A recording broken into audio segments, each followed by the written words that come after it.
I'm trying to film all by myself today. I'm just saying, we'll see how this goes. My crunchy pickle recipe is actually one of the most sought after recipes that I have on my blog. I make refrigerator pickles that will last all year long in the refrigerator, as long as you keep them in there. So I'm going to give you some tips and tricks here, and then the actual recipe, I'll send you over to the blog to check it out. But I used to can pickles like this and water bath can them. And no matter what I did over the years, they always ended up mushy after about Christmas time. So they were good for about a month, and then they would get really mushy. And so I still have a bunch of these on the shelf because nobody wants to eat them. So why go to all the work to can something if your family's not going to eat the pickles? But these pickles are actually left over from last year. So they've been in the refrigerator this whole time. You can make it just a quart size at a time too.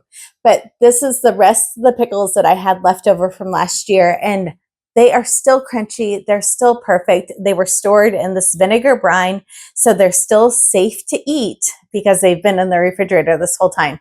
So if you're looking for the crunchiest pickle recipe, like, check this out. It's super easy. You can do it in just a little bit and put it in the refrigerator and have pickles whenever you want them. So if you're just meeting me, my name is Amy Cross, and I'm the founder of the Cross Legacy. So I teach produce hacks all over the world. I even had a TED Talk, which is kind of cool. But I also have a blog. So this recipe with all the written instructions are going to be on the blog, and it's linked in the description down here below. So you won't miss out on any of the details. I just want to talk about washing your produce first. So when I bring home my cucumbers or anything else that I'm bringing home, you want to make sure that you're washing your cucumbers first, which is really important. So you are going to put them in a bowl of water that has at least 10 cups of water and a quarter cup of distilled white vinegar in the bowl. And so normally you would only soak that for 2 minutes.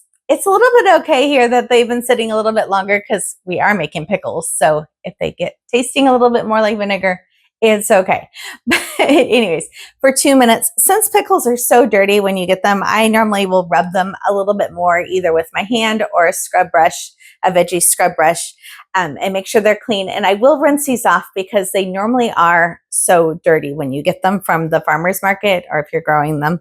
But these are the pickles. This is about the size I get.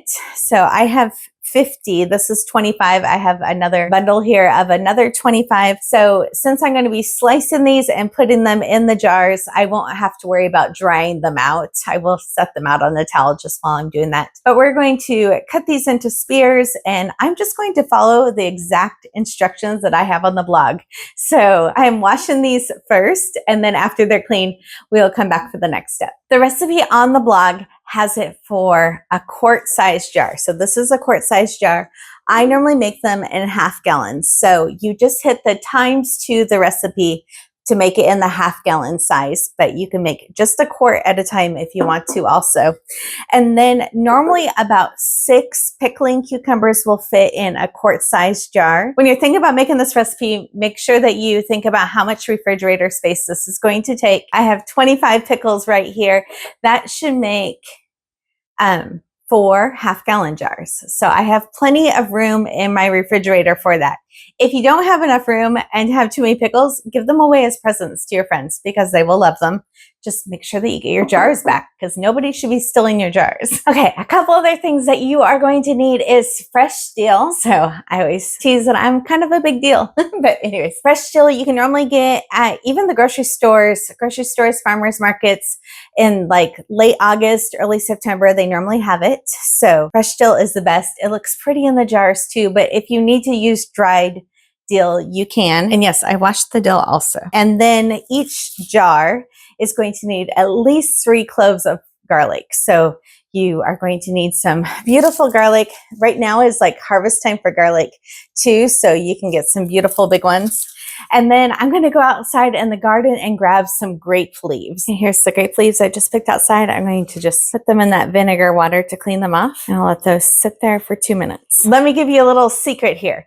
The thing that keeps these crunchy the best is that I put grape leaves in them. And I know not everybody has grape leaves, but the first thing I would do is ask your neighborhood group if anybody's growing grapevines, because even though they might not want to share the grapes, they would happily share their grape leaves. Also, some specialty markets have them for different cuisines occasionally. If you don't have grape leaves, the other thing that you can use is oak leaves. So those both have the same special powers. I'm sure there's a special word for that that will keep your pickles crunchy. So those are both great. If you don't have them, then just skip that step. And since I'm talking about ingredients, let's talk about salt real quickly. Whenever you're doing any kind of preserving projects, don't use salt with iodine in it. If she has a little umbrella, don't use it.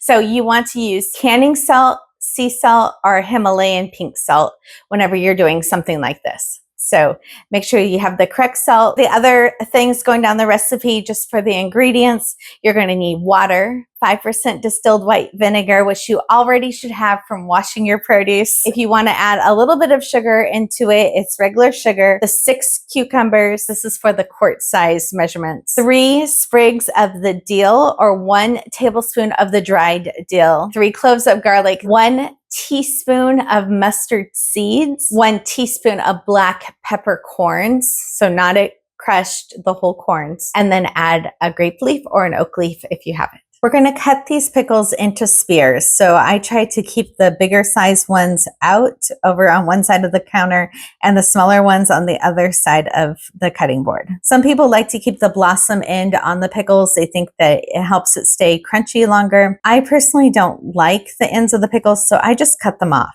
In the jars at the very bottom, we're going to lay the grape leaf at the bottom that has been washed, or oak leaf, whatever you have. And then as you're filling up the jars, make sure that you put the largest size cucumbers in there first, and then fill up the top with the smaller size. That's why I like to divide them up. As you're filling up the jars, then all the spices that go into each jar go in next. Remember that 2 quarts equals a half gallon. So if you're making half gallon sizes, the recipe is for a quart. So just double that.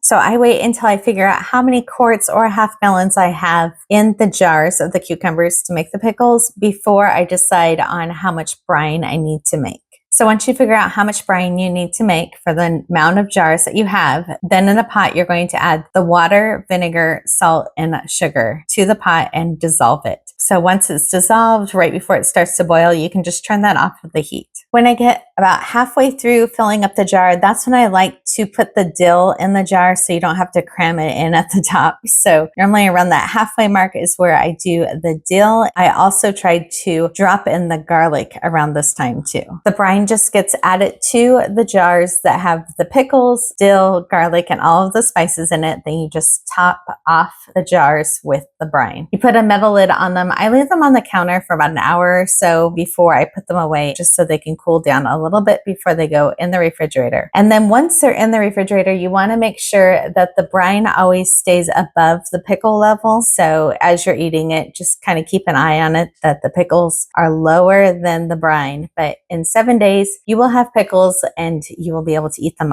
all year long.